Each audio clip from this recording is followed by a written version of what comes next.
9:10. Do you use Facebook?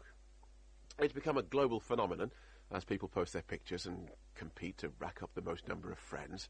But one user of the social networking site has found themselves in court after posting a comment on someone's profile page. Okay, so far so innocent. Except for the fact that she was a juror contacting the defendant in a drugs trial.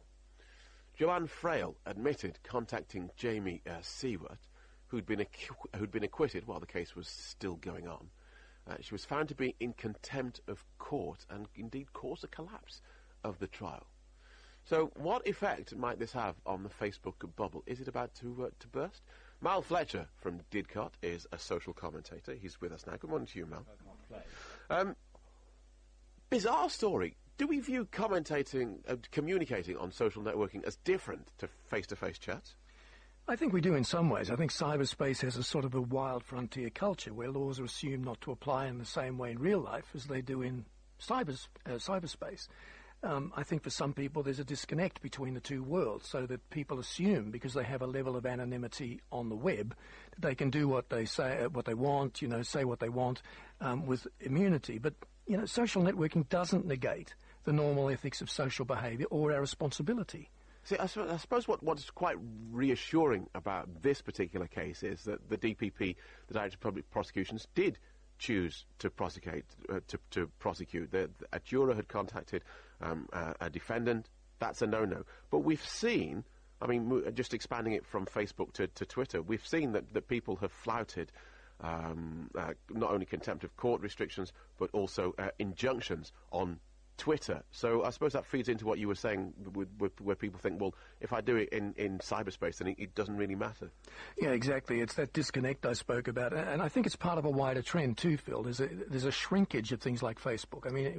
Facebook lost 100,000 users in the UK alone last month, 6 million in the US. It's growing in the third world, but it's shrinking a bit in the developed world, I think because people are just starting to realise there are limitations to what you can do with social networking. It's a valuable tool. There's a number of people on Facebook now who are engaged in a trend called defriending, cutting back their list of online friends. Anthropologists say that human beings can only really engage with about 150 people at a time in any social network. So you compare that with Facebook's upper limit of 5,000 friends and you realise there's something missing there. See, I've never understood that about Facebook. The number of people who've got hundreds and hundreds of friends, and I'm thinking, well, how can you know all these people? To me, it just doesn't seem possible. I think I've got maybe 100 or so, if that. And lots of them I look at and think, who are you again? I don't know who you are. It's so part of the phenomenon was it was a new thing and it became quite competitive, but now it's an old thing. And we're sort of just getting rid of it. Well, I don't think it's going to go anywhere. I think there are other advantages with social networking, like what the gamers call the architecture of participation. We're able to share ideas, solve problems together, share views online.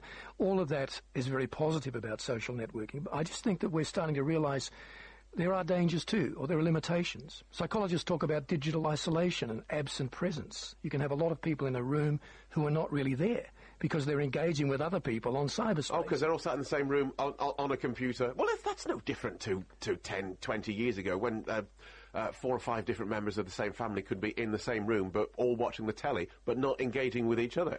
It's just a modern twist on an old problem. Yeah, I guess it's human nature to try and, be cool and contact your friends, but it's also affecting work. A study here in Britain last year found that if you set a worker in Britain in an office down in front of a computer and you switch on social networking, it takes about 11 minutes for them to be distracted. After that, they take about 30 minutes to reset, and 40% of us never get back to what we should have been doing before we switched on social networking. So there are implications all the way along. It's sort of a ripple effect, and we're starting to realise now, I think, some of the limitations. Oh, we did have that phenomenon where things like Facebook were banned in workplaces presumably for just that. For just that reason. So now the number of people on Facebook is declining. It's not going to go away. I'm wondering if part of it as well is because now it is ubiquitous. Now it is everywhere. The trendsetters simply just move on to something else. Now your dad's on Facebook, right, and wanting to befriend you. That's not what you want, so you go somewhere else. Where are they going? Well, a lot of them, a number of them have switched to things like Twitter, but there are new versions of Facebook now, new copies of Facebook that allow, for example, up to 50 friends. So they're recognising that people don't really want to have 5,000 friends online. They want to have just a small number.